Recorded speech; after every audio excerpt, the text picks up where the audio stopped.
नगर येथे डोके विद्यालयाच्या वतीने विद्यार्थ्यांचे स्वागत गुलाब पुष्प आणि पाठ्यपुस्तके देऊन करण्यात आले। यावेळी प्रमुख पाहुणे जिल्हा परिषदेच्या माजी सदस्या माई पानसंबळ, अंगणवाडी सेविका सुनीता काळभोर, मुख्याध्यापिका रिबेका क्षेत्रे, ज्योती पवार, सुजाता कर्डिले, मंजू नवगिरे, राणी राऊत, संजोत बर्वे, भरत जगदाळे आदी उपस्थित होते। शिक्षक आणि पालकांच्या एकत्रित प्रयत्नाने विद्यार्थी घडत असतो असे यावेळी बोलताना माई पानसंबळ म्हणाल्या।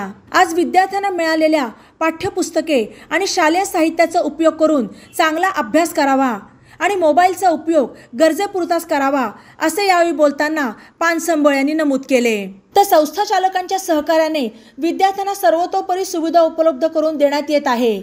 त्याचबरोबर शासनाच्या विविध योजनांचा लाभ या विद्यार्थ्यांना मिळवून दिला जात असल्याचे यावेळी बोलताना मुख्याध्यापिका रिबेका क्षेत्रे म्हणाल्या। अभ्यासाबरोबरच इतर स्पर्धा परीक्षांसाठीही विद्यार्थ्यांची तयारी करून घेण्यात येत असल्याने विद्यार्थी यश संपादन करत आहेत, त्यामुळे शाळेच्या लौकिकात भर पडत असल्याचेही त्यांनी स्पष्ट केले।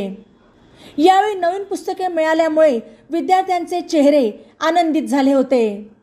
बातम्यांसाठी ई नवा मराठा यूट्यूब चॅनलला सबस्क्राईब करा आणि बेल आयकॉनवर प्रेस करा।